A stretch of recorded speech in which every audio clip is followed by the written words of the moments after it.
Okey, Assalamualaikum warahmatullahi wabarakatuh. Alhamdulillah wassalatu wassalamu ala Rasulillah wa ala alihi washabihi ajma'in. Siapa yang sebelum ni pernah hadir? Iaitu tahun lepas. Sebab saya bercadang nak sambung, tapi tak tahu nak sambung apa. Last kita bercakap tentang surah An-Naba. Kita habiskan surah An-Naba, tapi kita kupas tentang wacana moral dalam juzuk 30. Jadi kita pergi satu persatu lah. Kita bincang tentang surah An-Naba, dan saya cerita banyak benda tentang juzuk 30.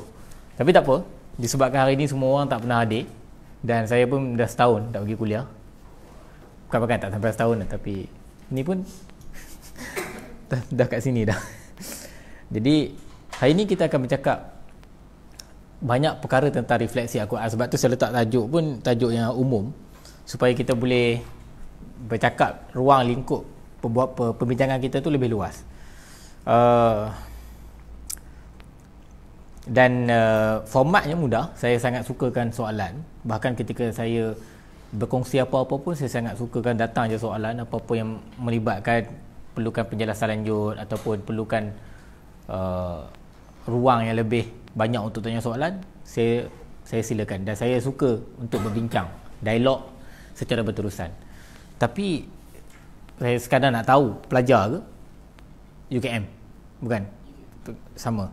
Yang ni UKM. Oh. Pekerja. Saya pekerja. Dan puan kerja.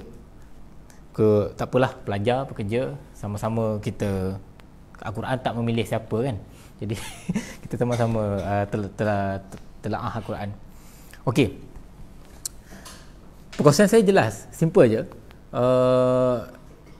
Ada banyak isu dan ada banyak keadaan setempat yang menyebabkan kita kena kembali kepada Al-Quran. Sebab ada satu tulisan yang sangat keras ditulis oleh salah seorang pemikir Islam, nama dia Al-Farabi. Al-Farabi ni selalu digelar sebagai Shakespeare, sebagai Aristotle Islam, Aristotle dalam dunia Islam. Dia seorang tokoh falsafah.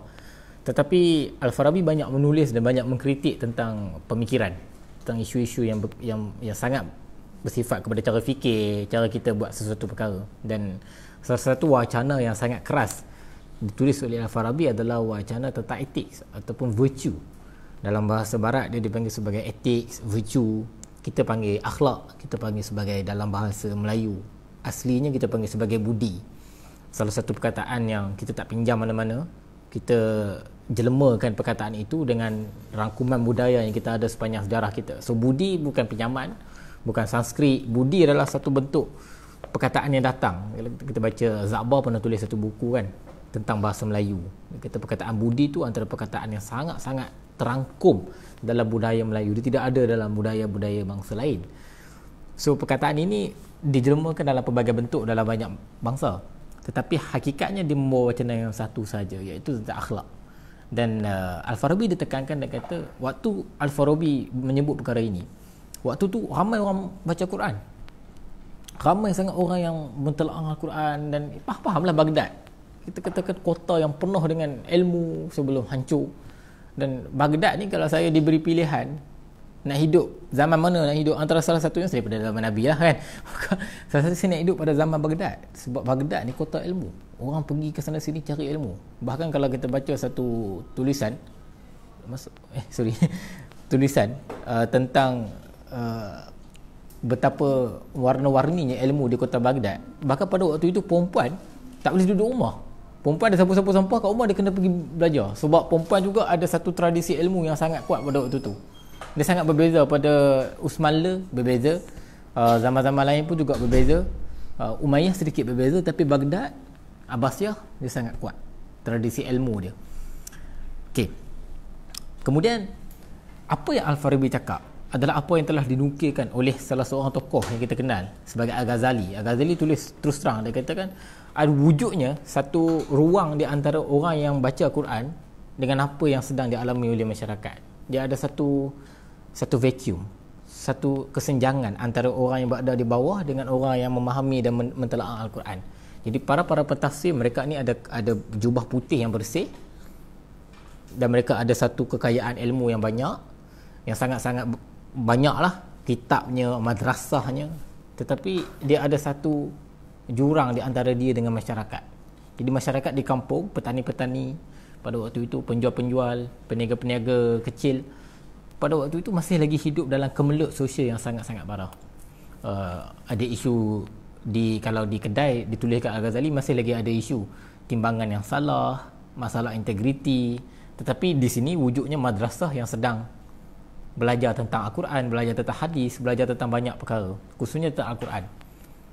Rupa-rupanya Al-Ghazali menegur para cendekiawan pada waktu itu bahawa berhati-hatilah dalam kita punya kegairahan untuk belajar. Kita lupa bahawa belajar itu ada peranan dan ada objektif dia, ada tujuan dia. Dan Al-Quran, walaupun kita belajar Al-Quran, kita tak boleh merasa selesa dengan belajar Al-Quran. Okay, aku tahu dah semua tentang Al-Quran ni, Al-Fatihah aku tahu. Dia tak boleh nak selesa, sebab Al-Quran belum tentu, memahami Al-Quran belum tentu menyedarkan kita untuk melakukan sesuatu. Ada orang dia faham Al-Quran tetapi dia tidak menyedarkan, dia tidak sedar bahawa ada peranan yang dia perlu lakukan. Dia faham, okey, konsep khalifah ni gini, tapi dia tidak tahu, dia ada satu ruang di antara yang memahami Al-Quran dengan yang bertindak di atas prinsip Al-Quran. Dan ini adalah satu wacana yang disentuh oleh Al-Ghazali. Al-Ghazali dia bawa kitab, dia tulis kitab, dia bawa kitab. Dalam perjalanan tu cerita lah, sorry saya nota lain, tapi dah mula starting ni, introduction dah macam-macam dah, tapi seronok cerita macam ni. Adalah ingat dia bawa, kan dia suka berjalan bawa kitab dia kan, lepas tu ada perompak jalanan lah. Jadi perompak tu rompak, lepas tu dia kata okey lah, ambil lah semua benda, dia kata, tapi jangan ambil kitab ni, apa yang aku tulis ni, sebab dia waktu tu dia pergi mana dia tulis. Lepas tu perompak tu cakap, sebab apa? Sebab ini ilmu. Kata, apa jenis ilmu yang perlu ditulis? Kenapa bukankah ilmu dalam kepala? Lepas tu dia tulis dalam biografi dia kata, perompak tu dah ajar aku tentang konsep ilmu yang sebenar. Dia mestilah dihadam dan dijelmakan dalam bentuk tindakan. Jadi lepas pada tu, Al-Ghazali cakap dia tak pernah lagi bergantung pada notanya, dia tak pernah menulis, semua dia hafal. Tu Al-Ghazali lah kita. Kan? Jadi harus untuk kita bila bercakap tentang Al-Quran, saya suka tekankan tentang pentingnya kita kaitkan dengan masyarakat. Al-Quran dan masyarakat. Kenapa masyarakat macam ni? Kenapa Al-Quran cakap macam ni? Dan apakah refleksi ataupun jelma ataupun cerminan situasi sekarang yang telah disebutkan oleh Al-Quran. Antara salah satu perkara yang saya nak kongsikan adalah suasana masyarakat pelbagai. Kita menghadapi budaya yang sangat-sangat rencam, sangat rumit dan sangat mencabar. Salah satu budaya yang sedang kita hadapi dia panggil mediocrity ataupun mediocre. Mediocrity ni dia datang daripada perkataan medium. Media ni maksudnya pertengahan. Mediocrity ni adalah sindrom pertengahan. Sindrom pertengahan ni apa? Sindrom pertengahan ni adalah budaya masyarakat yang rasa dah okey dah. Dia rasa okey, aku cukup banyak ni. Okey, aku pun tak nak benda-benda yang payah sangat. Aku tak nak benda-benda yang rumit sangat. Aku tak nak benda-benda yang susah lah macam ni. Carilah jalan mudah. Tak apalah aku tak belajar Al-Quran pun. Tak apalah kalau aku tak boleh jawab bila orang tanya Al-Fatihah ni untuk apa, kenapa nama dia. Tak apalah aku tak pergi ke kelas pun. Tak apalah aku tak tahu pun benda-benda macam ni. Tak apalah kalau aku tak faham apa yang Allah cakap. Tak apa. Dia tak merasa bersalah dengan kekosongan diri dia. So mediocre ni dia ada banyak paksi-paksi dia dan ramai pemikir, terutama kali pemikir-pemikir daripada orang yang meneliti, khususnya Edward Said misalnya. Dia ni murid Islam tapi dia bercakap tentang postmodern. Dia kata pasca tamadun ini orang dah hilang daya fikir yang tinggi. Orang tak nak, sebab tu Facebook famous sebagai contoh, sebab tu Twitter famous, sebab tu Instagram dia jadi mudah, sebab orang tidak ada satu kehendak untuk mengaut benda-benda yang berat. Dia okey, cantik, baca okey, settle, tengok gambar, dia jadi itu. Jadi budaya ini dia tidak ada baik dan buruk yang mudah. Kita tak boleh salah lah. Maksudnya aku tak boleh ada. Dia tak ada sebegitu. Dia mendatangkan kita satu grey area, satu ruang yang keliru, dan dia sangat-sangat memaksa kita untuk kontrol diri kita. Adakah kita in control dalam banyak perkara? Dan most of the time kita tak. Kita sangat terpengaruh dengan trend, dengan budaya. Orang pakai macam ni, kita tak tahu pun. Bahkan kita tak buat keputusan pun untuk ikut satu-satu trend. Tetapi kita dah ikut trend tu. Dan ini adalah budaya mediocrity yang sangat berbahaya. Budaya mengekor, budaya mengikut, budaya okey, kalau siapa kata macam ni kita pun ikut je lah. Dan yang paling parah, Malik bin Nabi dia ada tulis dalam Syurutun Nahdah, dalam sebuah kitab berat kitab ni. Pada peringkat awal, Malik bin Nabi dia hurai tentang konsep yang telah ditekankan oleh Ibn Khaldun dalam Muqaddimah. Dia tulis, dia kata beza dia punya pemikiran dengan Ibn Khaldun pemikiran adalah Ibn Khaldun ni dia tulis tentang konsep negara yang dah lama konsep, tapi dia kata kita sekarang masih lagi hidup dalam negara yang mesti boleh kontekstualiskan benda tu. Pertama dia kata setiap negara dan setiap budaya tu ada permulaan, ada dia punya epic, dia punya climax dia, dan ada perakhiran dia. Tetapi dia kata yang paling membahaya adalah climax. Dekat sinilah yang akan menentukan jatuh dan runtuhnya sesuatu tamadun. Dan dia tekankan lagi bahawa tamadun yang tidak mempunyai pemikiran yang tinggi, yang tidak didasarkan dengan budaya yang tinggi, maka dia akan runtuh. Sebab tu saya kaitkan dengan kota Baghdad tadi. Dia ada satu, kalau kita tengok sejarah Abbasiyah, dia ada 5 lekuk tau. 5 lekuk. Lekuk ni maksudnya yang tinggi ni yang dia punya kemuncak. Dalam ratusan tahun Baghdad memerintah 119 sampai 323. Kalau saya tak salah, mailan kepala macam tu je ni, tak tahu betul ke tak. 323 tu betul, 119 tak ingat, 112 kot. Dalam ratusan tahun tu, 300 tahun tu, ada saya betulkan ada 9 orang saja pemimpin yang masih kita boleh bergantung atas dasar amanah dia, dah atas dasar urus takbir yang baik. Selebihnya kerap. Dibayangkan dalam ratusan tahun tu kita nak mengukur tamadun Islam kan, berapa banyak kita menghadapi satu lekukan-lekukan yang telah pun meruntuhkan peradaban. Sebab itu dalam sejarah Baghdad hanya beberapa lekuk sahaja yang kita boleh merasa bangga, okey ada sejarahnya. Sebab yang paling parah sekali di perakhiran Abbasiyah, adalah asimilasi di antara golongan elitis dengan golongan ilmuwan.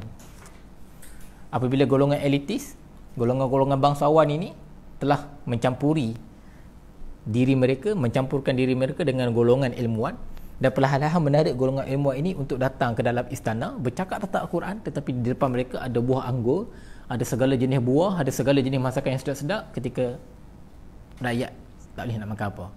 So itu adalah parah yang sangat besar yang Malik bin Nabi cakap, dan itu adalah bukti kepada kejatuhan satu-satu tamadun itu. Dan bila kejatuhan tamadun itu, apa yang berlaku? Malik bin Nabi ditekankan bahawa tak ada apa berlaku, tak ada siapa pun mati. Bezalah Umayyah ketika dia nak ambil Abbasiyah, apa yang dia buat? Abbasiyah ketika dia nak ambil Umayyah, apa yang dia buat? Kalau siapa ingat sejarah lah, saya cerita pasal Al-Quran tapi tak apalah. Apa yang dia buat?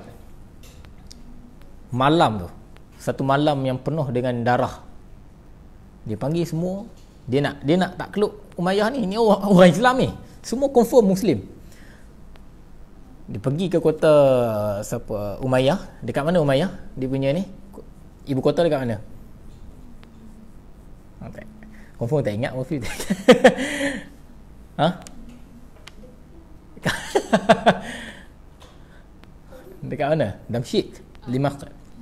So dia pergi ke Damsyik, dia dah perang semua. Okey, dia kata last, semua orang dah lari. Dia kata okey, malam ni dia kata okey, siapa yang ada lagi, siapa yang Bani Umayyah yang ada lagi, datang kita buat makan malam. Dia buat makan malam.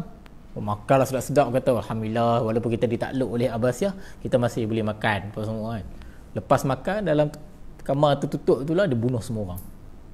So dia panggil peristiwa berdarah yang paling menyedihkan dalam sejarah Islam. Cuma ketika dia makan tu, ketika nak bunuh tu, ada seorang boleh keluar, nama dia Abdul Rahman. Dia boleh lari. Dia boleh lari, dia sanggup lari sebab dia tak tahu apa ada kat belakang dia. Dia orang kejar sebab dia tak nak langsung. Ni perkauman Bani Abbas dengan Bani Umayyah, perkauman yang kuat. Dia lari sampailah dia pergi ke Andalusia. So terbukalah Andalusia sebab larian. So Andalusia terbuka dengan orang yang terbuang. Dia lari, dia buka Andalusia. Sebab tu Andalusia awal kan? Dia buka satu empire yang awal, yang agak awal, tapi dia jalur tu sendiri. Abdul Rahman. Ha? Ya. Rafiq maksudnya orang yang lari. So itu kisahnya. Tetapi itu adalah sejarah yang panjang. Dan kita tengok sedih bila sejarah tu, sebab tu Malik bin Nabi cakap, dan itu adalah permulaan kepada pasukan tamadun. Masyarakat pasukan tamadun dia hidup sistem berjalan kita ada duit nak beli kat pasar malam. Tetapi apa yang paling bobrok dalam Paskah Tamadun dalam masyarakat kita adalah mediocre. Kita tak rasa, kita rasa selesa tau. Bayangkan saya pernah diri saya dah saya tanya orang. Yang paling penting saya suka tanya anak-anak muda lah, saya kata berapa kali Al-Fatihah kita baca satu hari paling kurang, kalau kita tak baca wirid ke, kita tak baca mak surah ke kan, paling kurang kita baca 17 kali sehari. Tapi adakah terdetik dalam hati kita nak memahami Al-Fatihah tu? Suka nak, hampir tak ada. Dia bayangkan kita punya budaya tu, dia tak ada detik tu, terdetik tu, tak ada trigger tu. Dan itu yang bahaya. Itu adalah budaya yang Malik bin Abi cakap memang meruntuhkan. Dan yang paling menarik, golongan-golongan sebegini, masyarakat inilah bila ada orang atas terletakkan satu pemikiran, okey kita kena macam ni ya, kita pun terus ikut.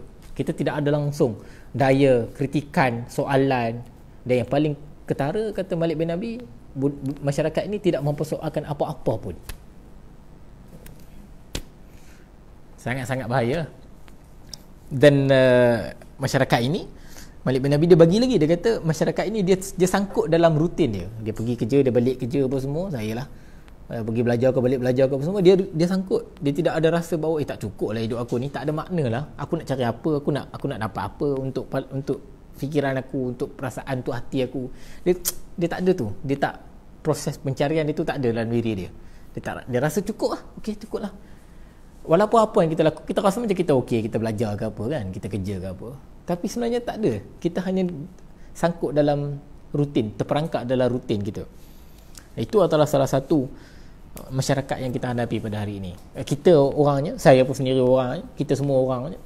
Tetapi Al-Quran menawarkan wacana yang serius tentang perkara ini. Ketika mana pemikir-pemikir semua bercakap tentang apa yang runtuh, tetapi Al-Quran masih bercakap tentang apa yang kita boleh harap dan apa yang boleh kita optimis terhadap masa depan. Paling-paling kurang, korang kata afterlife ada dua pilihan. Kita nak pergi mana? Syurga ataupun neraka. Tetapi Al-Quran tidak cepat menghukum kita, okey kalau hang tak buat apa-apa maksudnya hang salah. Tetapi Al-Quran tetap ada isu yang sangat berat tentang Al-Quran adalah emptiness, kekosongan. Orang yang rasa kosong, orang yang tak ada apa dalam diri dia adalah orang yang akan mudah terjerat dengan apa-apa saja huluran syaitan, secara halus ataupun secara jelas. Dan ini kita kena kait balik. Kenapa Al-Quran bermula dengan Al-Fatihah? Kenapa dia berakhir dengan surah An-Nas? An-Nas, dua musuh. Pertama, yang kita nampak, An-Nas, manusia.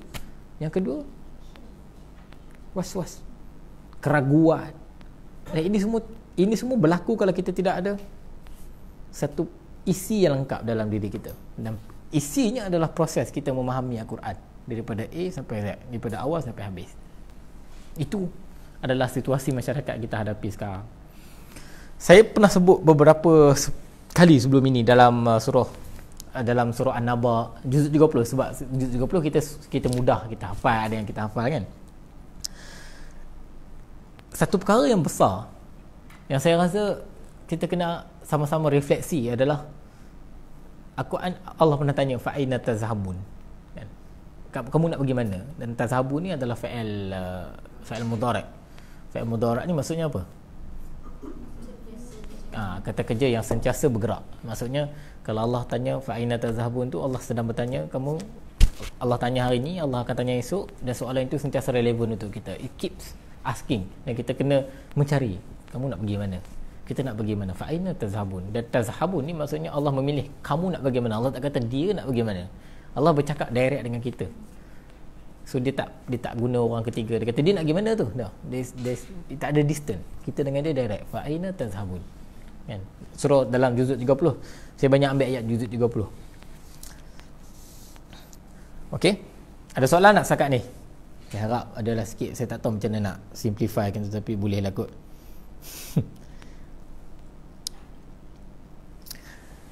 Dan kesan kepada apa yang sedang kita hadapi sekarang ni adalah kita tidak ada stamina yang besar, yang banyak untuk kita faham Al-Quran. Terus terang, tak semua orang boleh baca kitab, tak semua orang boleh duduk dalam kelas dengar cerita tentang Al-Quran. Lama-lama kita dah ada, kita punya attention span, kita punya perhatian kita jadi kurang. Kita nak bacaan kita, kalau satu muka surat kita dah baca, kita dah rasa letih. Dia panggil stamina, intellectual commitment komitmen intelek kita dah kurang sangat-sangat. Sebab kita dah tak boleh nak melatih diri kita untuk menggarap perkara-perkara yang berat. Dan saya minta maaf terang, saya katakan social media sangat-sangat memainkan peranan yang bagus untuk mengurangkan stamina bacaan kita. Tak ada seorang yang nak baca benda yang continue reading. Paling kurang je nak baca C more ataupun C post. Tapi kalau tengok tulis panjang-panjang sangat, lama save dululah. Kalau orang tu famous, kita pun save dulu apa semua. Tak ada orang nak baca perkara-perkara yang besar. Apatah lagi, tafsir bukan senang nak baca. Tafsir memerlukan satu usaha dan disiplin yang tinggi. Dia macam wow, dengan tak ada perenggannya kan. Jadi ini semua berkait rapat dengan suasana yang kita hadapi pada hari ini. Kita tak ada kemampuan untuk berfikir. Kita terlalu sibuk dengan macam-macam mesin, ialah handset dan sebagainya kan. Dia ini adalah dunia mediocrity. Cara nak keluar daripada ni, kita memang kena buat sesuatu dan kita kena lakukan perkara yang orang dulu lakukan. Paling kurang orang dulu dia ada masa untuk berfikir. Dia boleh duduk kejap. Macam saya suka cerita dengan mak. Saya cerita pasal tak ada orang lain ni. Saya suka cerita pasal mak dengan ayah saya. Orang lama umur dah tak tahu handset ni asal bunyi pun dia angkat. Tak adalah handset yang saya beli RM50 itulah yang tak adalah WhatsApp apa kan.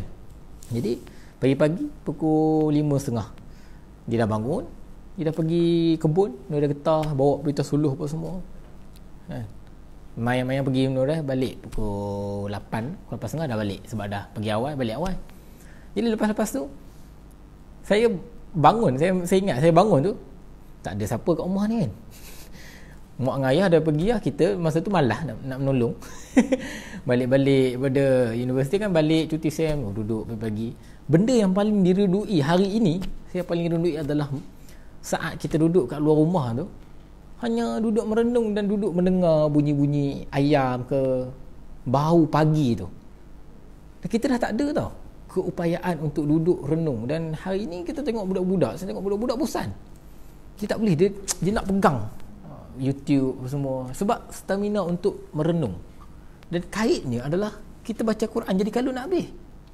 Mana ada orang boleh baca Quran dengan bacaan tartil sekarang? Kita rasa rushing, kita rasa lambatnya. Tapi kita rasa nak baca Quran tu. Itu lain. Dan sebab tu cabaran kita adalah bukan tak nak tu. Cabaran kita adalah dalam kita nak tu, kita tak penuhi diri kita dengan apa yang sepatutnya. Sebab tu tafsir memerlukan satu disiplin tinggi yang sangat-sangat konsisten. Dan Al-Quran dia membawa kita untuk balik kepada stamina ini, reflect balik. Dan ada masanya. Sebab tu solat sekarang ni, Al-Ghazali dia pernah tulis dalam Ihya Ulumuddin. Dia kata ramai orang dia dah, istilah yang diberikan oleh Hamzah Yusuf, dia panggil spiritual Alzheimer. Alzheimer ni maksudnya apa? Nyanyok kan? Orang nyanyok. Kata tu penyakit nyanyok. Tapi Hamzah Yusuf dia cakap spiritual Alzheimer. Maksudnya nyanyuk hati.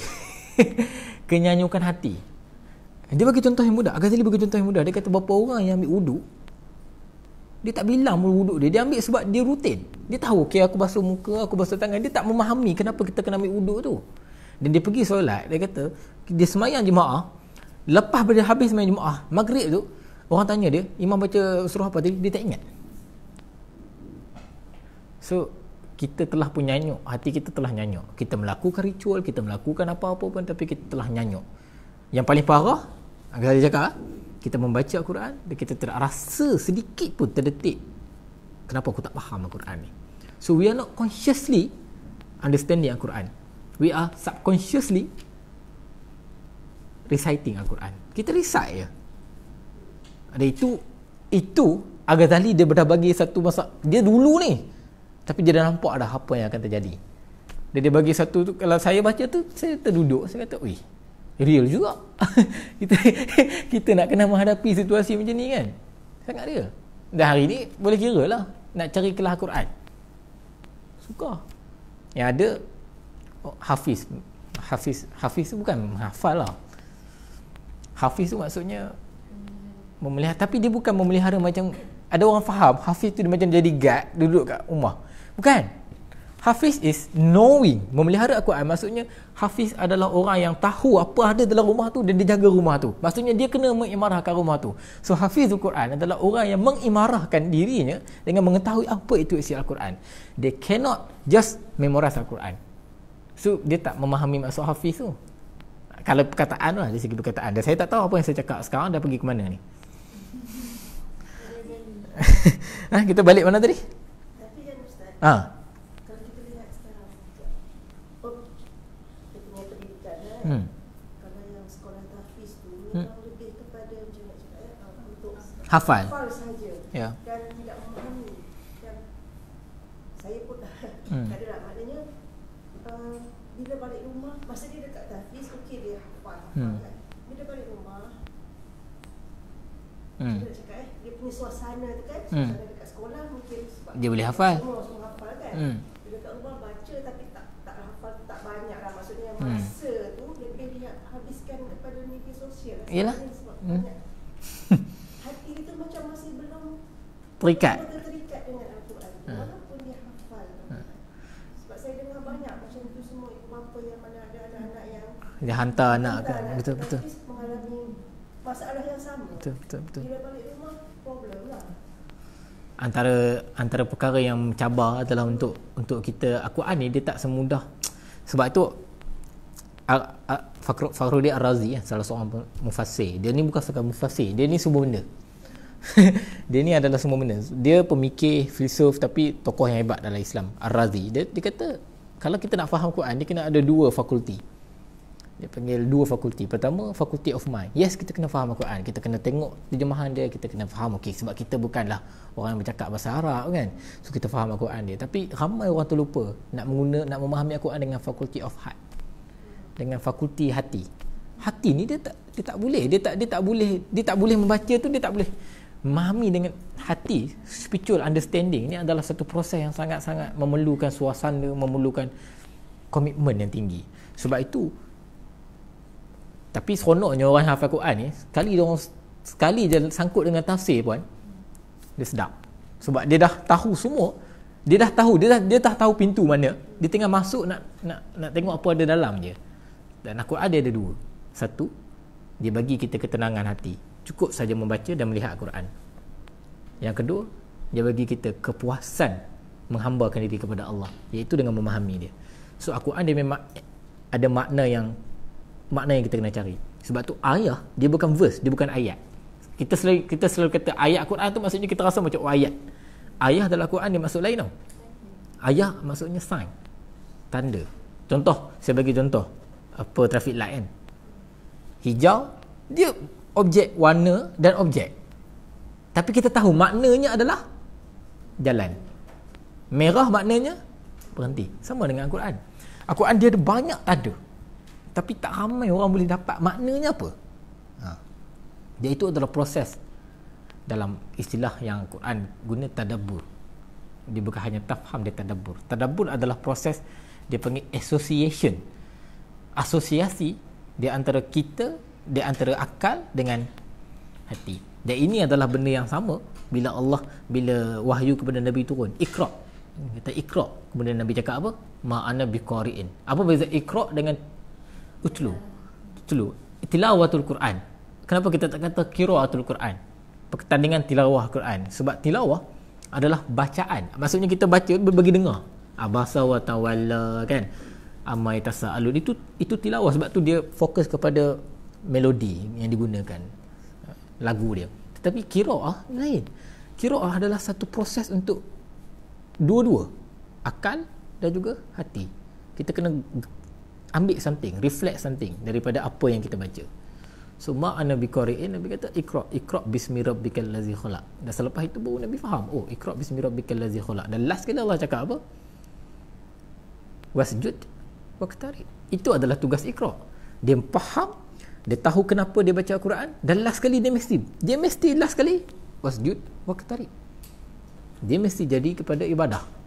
Tak baca Quran kalau tak ibadah, dia tak membaca apa-apa pun, dia mesti pergi wasjud waqtarib. Dia mesti ada proses mendekatkan diri dengan Allah Subhanahu Taala.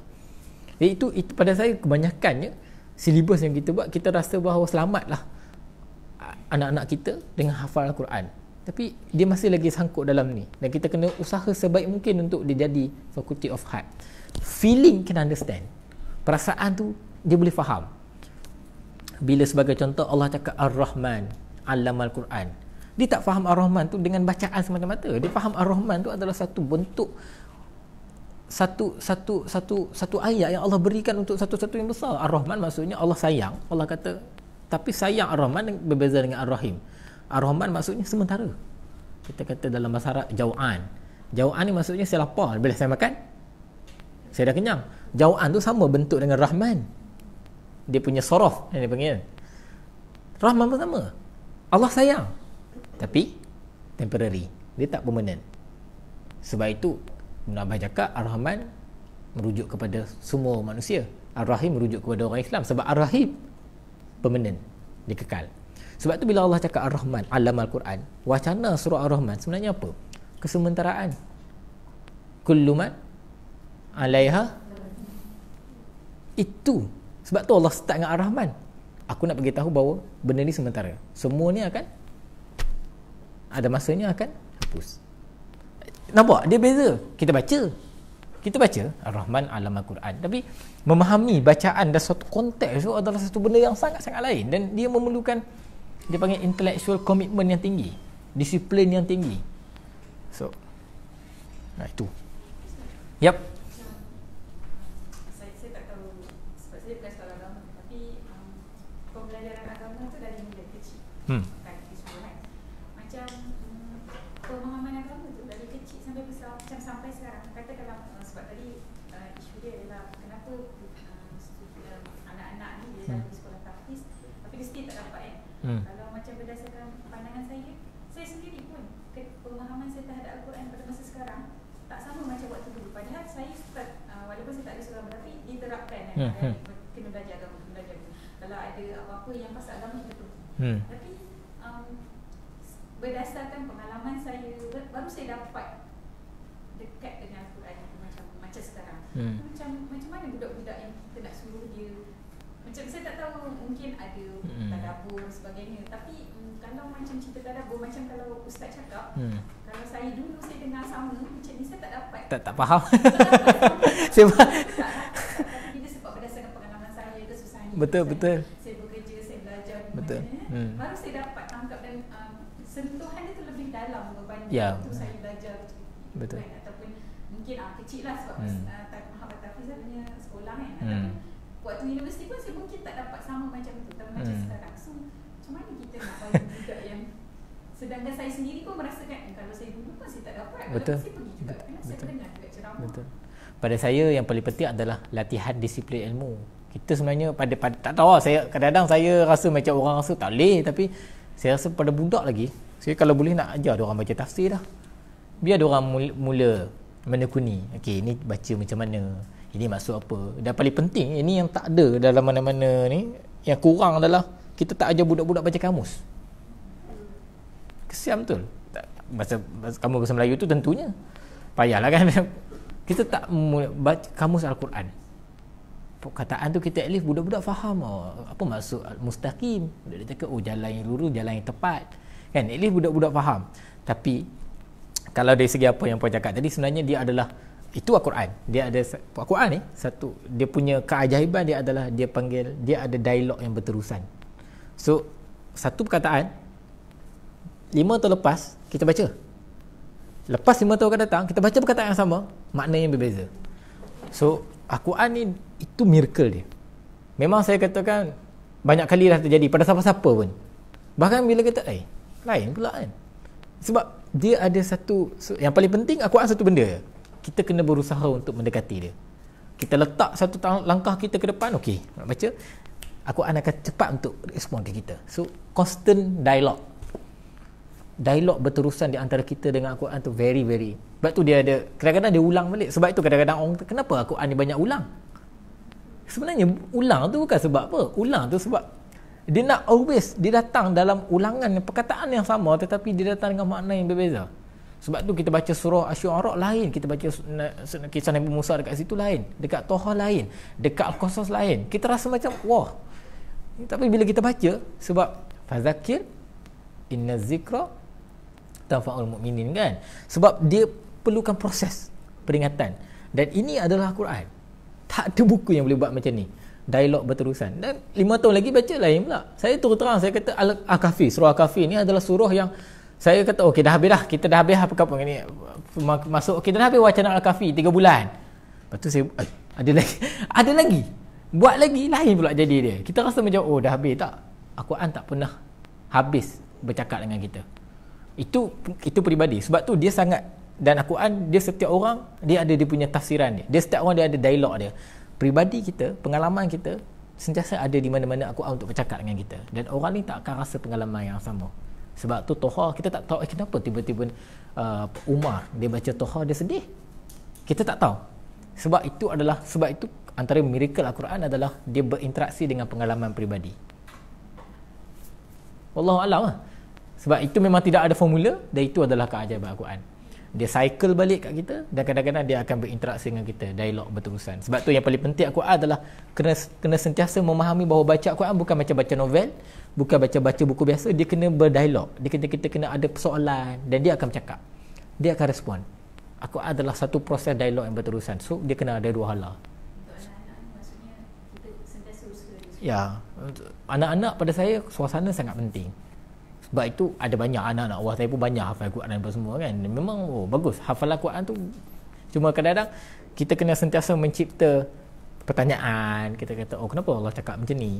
Dan ini adalah perbincangan rare, tak pernah dibuat orang, tapi kena lakukan lah. Sebab kita hidup di zaman orang tak nak, susah nak bercakap pasal Quran. Nasib baiklah ada kelas-kelas macam ni kan. Bolehlah tumpang sekaki dua, tapi kalau tak ada, tak ada. Macam saya, sebab saya tak tahu, tapi macam saya rasa menghadapi kesusahan bila saya nak cuba terapkan dekat kawan-kawan. Malah itu payah. Saya cuba, saya tak tahu macam mana cara. Sebab saya rasa mungkin sedikit-sedikit benar. Tunjuk akhlak lah pun. Saya pun tak pasti sebenarnya akhlak pun saya bukan susah macam tu lah. Tapi kadang-kadang saya cuba ditarik ajak datang kelas. Susah. Orang antara satu budaya yang saya rasa kita kena cuba untuk pisahkan perspektif kita. Orang sentiasa mengaitkan Al-Quran dengan orang yang baik je baca Quran. Tak. Kalau kita tengok sejarah Al-Quran, banyak tafsir-tafsir mufassir Al-Quran yang kaki botol. Tu terang saya kata, dan cuma banyak tulisan-tulisan mereka tidak kekal lah. Tapi mereka ni mabuk dengan minum tua, ada yang macam-macam. Tetapi mereka pentafsir, mereka ni menulis tafsir Al-Quran, ada yang bercakap tentang Al-Quran, dan sejarah membuktikan banyak. Cuma isunya adalah keberkatan, dan kebanyakan karya-karya mereka terhakis. Jadi Al-Quran dia tidak memilih konsep dakwah. Al-Quran dia ada konsep dakwah, dia adalah proses invitation, jemput. Dan bila kita kata jemput, Al-Quran satu benda macam tu, dia open for rejection. Okey, tak apa kalau kau tak nak terima hujah Al-Quran, tak ada masalah. Tapi datang balik Al-Quran still ada, still menerima. Kita nak baca tentang apa, kita nak buka tentang apa, dia menerima. Kalau orang nak tolak sekali, okey, tak ada masalah. Dan itu adalah konsep Al-Quran. So kalau kita bawa konsep dakwah yang betul-betul Al-Quran, kita tak akan rasa stres lah. Sebab biasalah, dan Al-Quran sentiasa tawarkan. Dalam Al-Quran banyak kisah rejection. Penolakan ni adalah satu tema yang besar dalam Al-Quran. Nabi bermula pada Nabi apa? Nabi Musa, Nabi Ibrahim, semua Al-Quran cerita banyak tentang rejection. Tetapi Al-Quran tetap bercerita. Dan kita tengok setelah Nabi-Nabi tu, setiap Nabi tu bercerita rejection, Nabi lain pun rejection juga. Kita terfikir, kenapa Allah tak nak bagi terima je semua orang kan? Because rejection is part of life. Dan itu yang kita kena deal. Dan itu adalah hikmah kenapa cerita-cerita dalam Al-Quran ni banyak tentang rejection. Rejection tauhid, of course lah. Dia panggil spiritual rejection. Tetapi Al-Ghazali dia bagi real lagi lah. Dia kata spiritual rejection. Kita reject. Dan Al-Kahfi dia sebut benda ni clear. Kita reject banyak benda secara spiritual. Kita tak pernah rasa, kita rasa okey tak apalah. Sebagai contoh, okey tak apalah, kita biasa kita ambil uduk, kita sembahyang, kita asalkan 5 waktu, asalkan 5 kali. Asalkan Itu bagi Al-Ghazali itu masalah. Sebab kita dah reject. Spiritual ni dia kena alive. Dia kena Al-Ghazali kita sebab apa kita sebelum pegang Al-Quran kita ambil semayang. Al-Ghazali dia display sebab apa? Pembersihan apa? Untuk apa? The idea is kita kena buka pintu diri kita kena bersihkan badan untuk benda ni masuk ke hati. Untuk Al-Quran tu masuk ke hati. So idea itu Al-Ghazali cakap ramai orang dah tak rasa sebab dia rasa orang lain buat dia ritual. Dan Al-Ghazali mengkritik banyaklah tentang ritual-ritual masyarakat. Orang masyarakat baca benda ni sebab minggu sekali kena baca. So dia dah tak jadi satu bahagian ibadah yang tepat, kata Al-Ghazali. Lahum qulubun lahum qulubun, mereka ada hati tapi mereka tak mengerti. Mereka ada hati tapi hati dia. Jadi itu adalah satu proses yang besar. Satu proses yang sangat daripada kecil kita kena buat, dan kita kena selalu berinteraksi dengan Al-Quran. Dan saya punya idea, saya punya tips, tak tahulah, kerak. Kadang-kadang kita taklah kerak tu masuk kena tengok Quran. Kadang-kadang dia macam terfikir, kenapa lah? Dan kita buka balik tafsir, kita tengok, kenapa dia cakap macam ni? Kenapa Allah cakap macam ni? Kita tengok juzuk 30 secara gambaran kasar saya kongsi. Saya tulis benda lain ni, kacau betul. Tak apalah. Awal-awal juzuk 30 dia bercakap, Allah berikan kita satu fix principle. Okey, akan datang hari kiamat. Kena faham. Amma yatasaalun, diorang tanya cakap pasal hari kiamat tu. Anin naba'il, akan datang hari kiamat. Allah akan cakap datang hari kiamat. Tapi selepas daripada tu Allah mula rendahkan. Kita tengok lepas pada surah Abasa wa tawalla. Okey, hari kiamat settle. Dan Al-Quran dia kenapa agak macam tegas di situ? Kalau boleh jawab, kenapa agak penyataan itu agak tegas? Pendek-pendek ayat dia.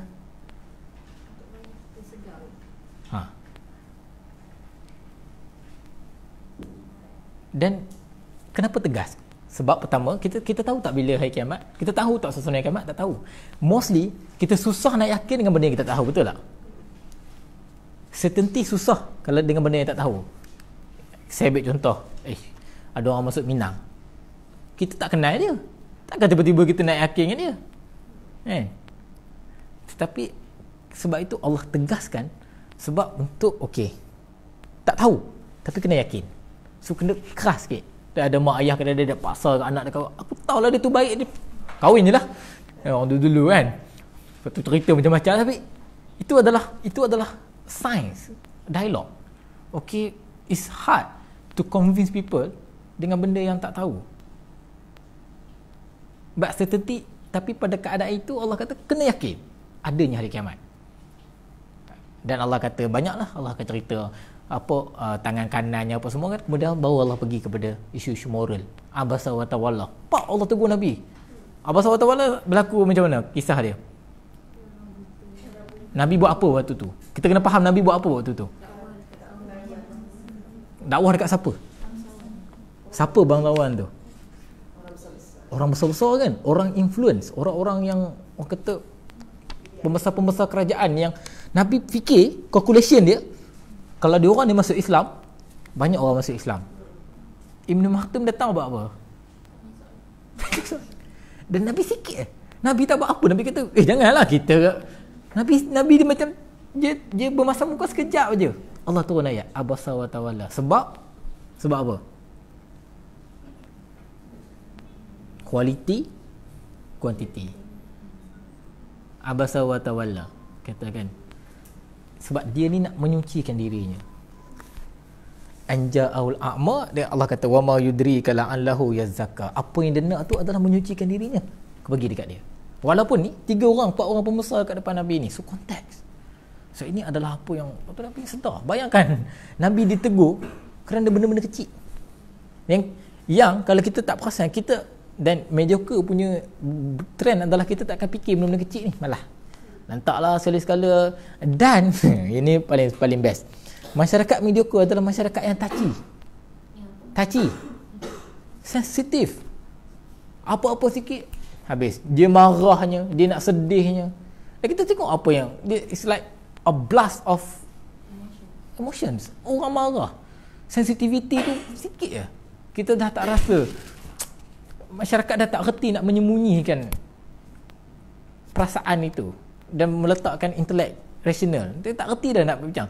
Sebab Al-Quran dia memerlukan intellectual capacity. Kalau kita letak emosi dan kita create satu budaya yang semua orang beremosi, and it's okay to be emotional, maka kita dah create satu budaya yang payah lah kita nak. Sebab reason, Al-Quran perlukan reasoning tu. Itu budak selamat lah datang ke akhir zaman. Kan? Kita selamat datang ke akhir zaman lah. Apa? Okey, ada soalan tak? Macam menarik pula tu soalan-soalan tu. Kan?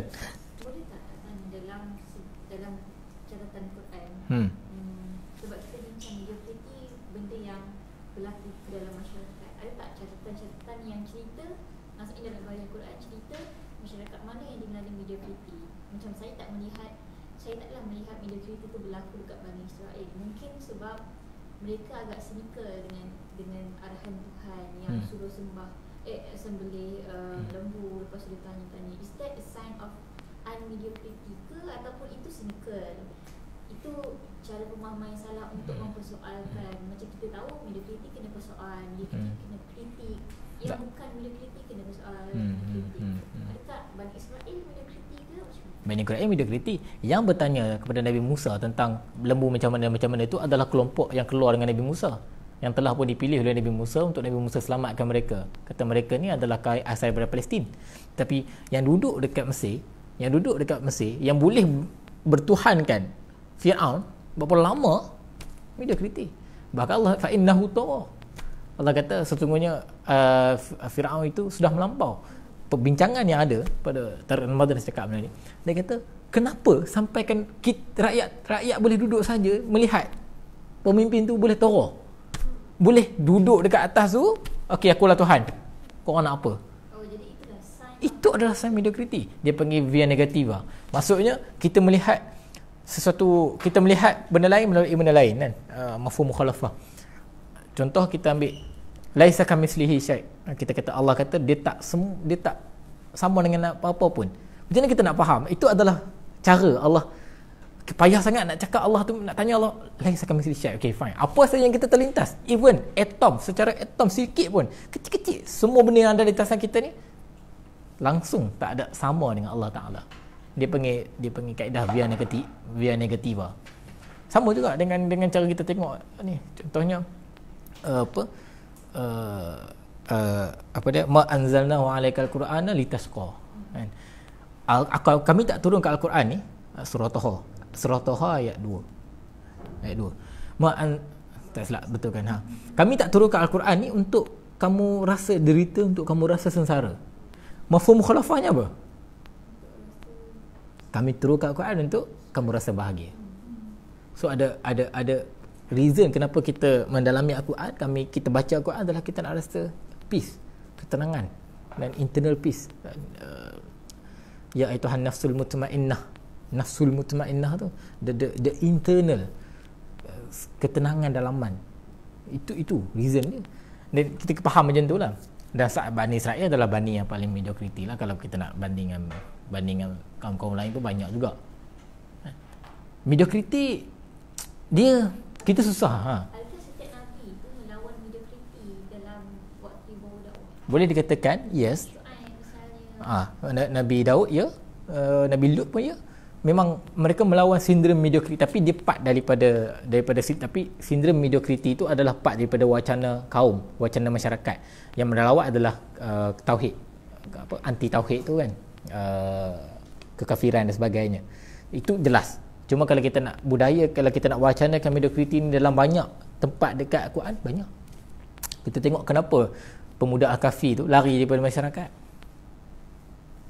Masyarakat tu buat apa? Adakah masyarakat tu sembah raja tu? Allah tak cerita pun kata mereka ni sembah. Banyak tafsir kata kerana masyarakat tu berdiam diri ketika raja tu kata akulah Tuhan. Nampak sign apa? Mediocrity. So, itu keselesaan kita dalam cara kita tu, saya khawatir kita ke situ. Dan dalam konteks hari ini kita tengok betapa Al-Quran tu jadi satu budaya membaca Quran, budaya memahami Quran, budaya asing sangat. So sangat asing.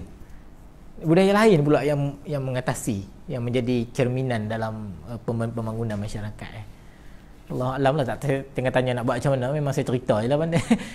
Nak ajak orang datang, jenuh kita tak reti. Tapi itu adalah budaya yang kita sedang hadapi. So okay.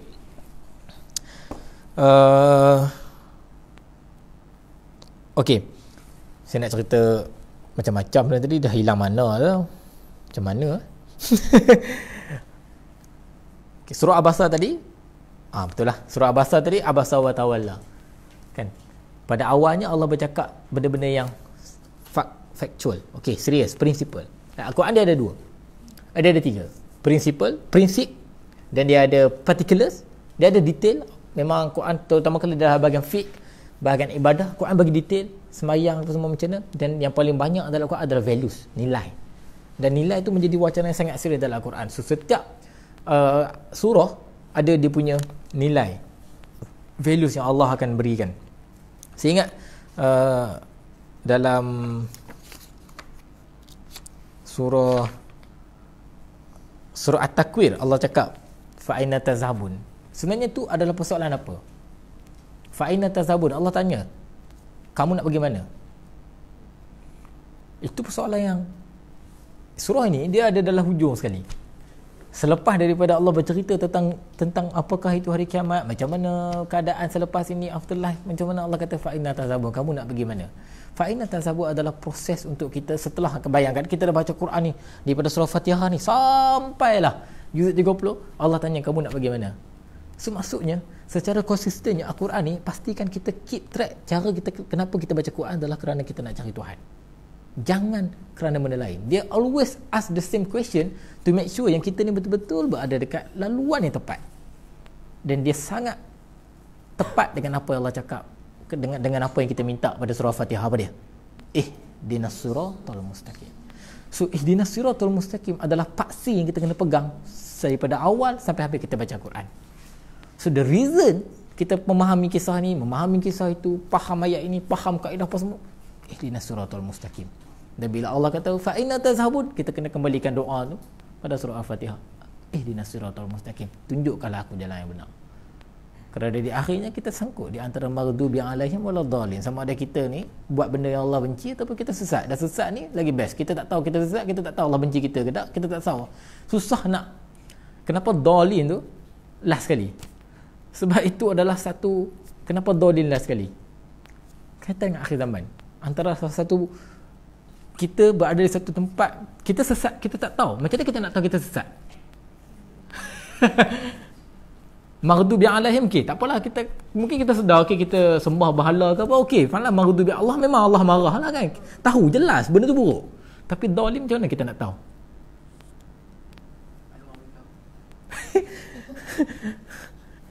Nak percaya ke? Zalim adalah satu ujian berat. Sebab tu zalim last sekali. Akhir zaman adalah kita terpaksa berhadapan confusion, kekeliruan kita. Adakah kita ni, mungkin kita bukan maghdubi alaihim, kita tak adalah nak sembah berhala, tak adalah macam tu kan, tapi adakah kita ni berada di jalan yang tepat? So zalim adalah satu wacana yang serius juga. Dan akhir zaman last last ni pun saya baru tahu, yang mana 3 tahun lepas saya tak tahu pula kaitan akhir zaman ni. Akhir zaman dengan zalim. Kita duduk di akhir zaman, betul? Zalim. Itu antara salah satu cross. Kita ambil macam mana meaning tu kita nak ni. Allah alam. Sebab tu kita terus baca Quran, Allah tanya fa'ina tazhabun.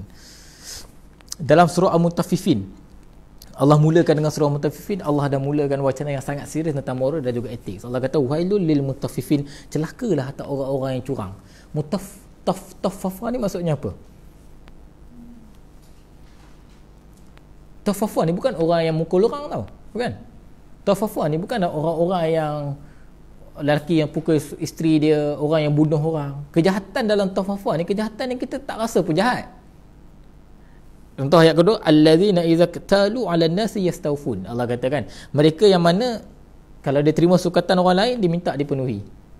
Maksudnya apa? Dia beli barang, dia minta lebih sikit. Dan kalau dia yang jual barang, dia minta kurang sikit. Mutafifin ni kita tak rasa pun benda tu. Macam mana kita nak define benda tu jahat? So surah juzuk 30 dia dah beritahu kat kita apa yang surah An-Nas beritahu kat kita. Dia panggil hidden kejahatan yang tersembunyi. Dan kita hari ni kita tak berlawan dengan, kita tak nampak orang sembah, orang kata okey akulah Tuhan. Kita mana ada orang mengaku Tuhan. Dan kita melawan dengan perkara-perkara yang sangat-sangat rumit, tersembunyi. Ada ke dalam diri kita ni ada struggle itu. Dan Allah sebut mutafifin ni last sekali. Allah tak sebut pada awal.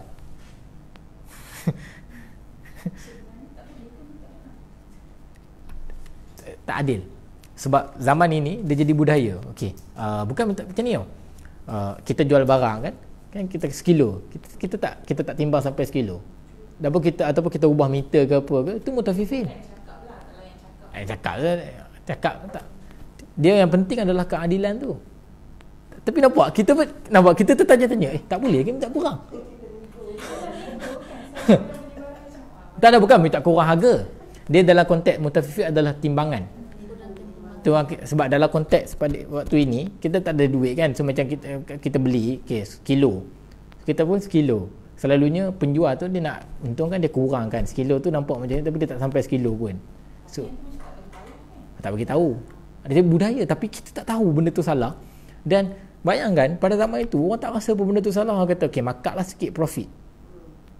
Nampak? Kita tak tahu benda tu salah. Secara mudahnya saya bagi contoh, makar harga kan, kita taklah, bukan tak boleh, tapi macam mana kita nak define tu? Yes. Macam mana kita nak define? Macam mana, adakah kita ni selamat daripada orang yang digelar sebagai mutafifin? Itu soalannya. Satu mungkin lagi yang boleh dilihat pada konteks sekarang adalah bila kita negotiate tentang sesuatu sehingga menzalimi satu pihak lagi. Betul lagi, tapi akhirnya kita menyebabkan deal kan? Adakah kita mutafifin? Dia tak cakap pada orang celakalah orang-orang yang bunuh orang. Dia tak mutafifin. Dan Allah wailul lil mutafifin. Itu antara salah satu bentuk kejahatan dan kebaikan yang sudah pun dikaburi dengan dunia akhir zaman. Susah kita nak tentukan good and bad, right and wrong. Very very hard. Sebab saya suka bawa cerita-cerita, contohnya saya tengok dekat social media, kadang-kadang saya tengok ada cerita lain pula, ada cerita, nampak? Now we have been confused by everything. Dah susah dah. Saya contoh tak tahulah tengok ke tak cerita Joker. Filem Joker. Saya tengok sebab Joker ni jahat kepada Batman. Tapi bila kita tengok cerita tu, kita tak rasa macam tak apalah dia jahat pun, macam mana dia kesian dekat dia. How people kita rasa confirm je ni jahat ni, bunuh orang. Tapi bila kita tengok cerita tu, puan, tengoklah cerita tu, patutlah dia jahat. Kita dah faham kenapa dia jahat.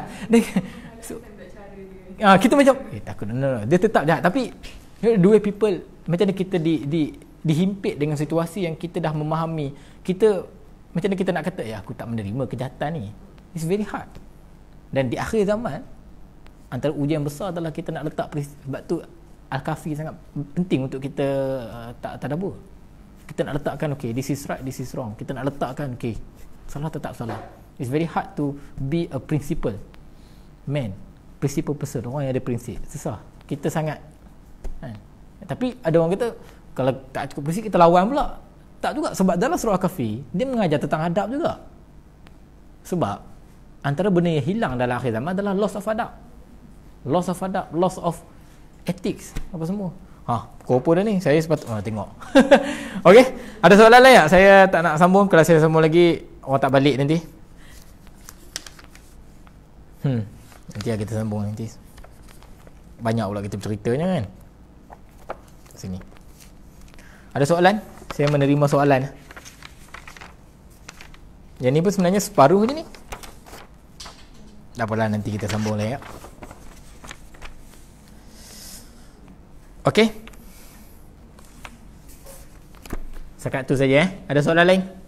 Soalan daripada pelajar-pelajar UKM? Kalau ada, tak ada Yang kamu tadi, kamu panggil tak? Tak, maksud saya kamus tu kamus Al-Quran. Cari kamus bahasa Arab tak apa. Kalau Rajan baca kamus bahasa Melayu.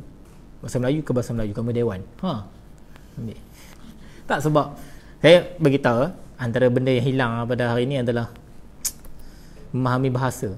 Kontak dengan Al-Quran adalah orang tak rasa pun nak faham bahasa Al-Quran, sebab orang dah tak ada rasa nak faham bahasa tu sendiri. Bahasa sendiri, bahasa kita bercakap pun orang tak rasa nak ni kan, apatah lagi. Sebab dia sikap dia sangat sama. Sebab tu kalau orang tu boleh memahami bahasa, dan boleh, sebab bahasa tu dia sangat kait dengan makna kan. So dia boleh memahami bahasa dan dia sangat ingin memahami bahasa, dia akan ni. So the most beautiful language is poetry. Kecantikan, keindahan bahasa tu, kalau kita boleh faham dalam mana-mana bahasa pun, benda yang sama lah kita perlukan dengan Al-Quran. We just need to appreciate, and the appreciate comes meanings. And appreciate tu dia akan elevate meanings, dia akan bagi kita makna tu. So sometimes bahasa ni dia tak difahami tau, dia dirasai. So kita baca Ar-Rahman, kita baca contoh apa surah Yusuf ke kan, Alif Lam Ra, dia kita rasa surah ni lembut ni, surah ni feeling ni, kita rasa, because it's language dia communicate things dengan cara yang pelbagai. So stamina ke komitmen untuk memahami bahasa tu adalah benda yang sama kita perlukan untuk faham Al-Quran. Sebab tu kait dia macam tu. Okey, kita jumpa lagi insya-Allah di lain hari dan di lain waktu, yang doa-doa lah bagi ada masa, ataupun dia orang panggil. Kalau dia orang panggil saya pun bagilah ada masa. Bila taufiq wal hidayah. Assalamualaikum warahmatullahi wabarakatuh. Terima kasih datang semua. Mana Fatihah.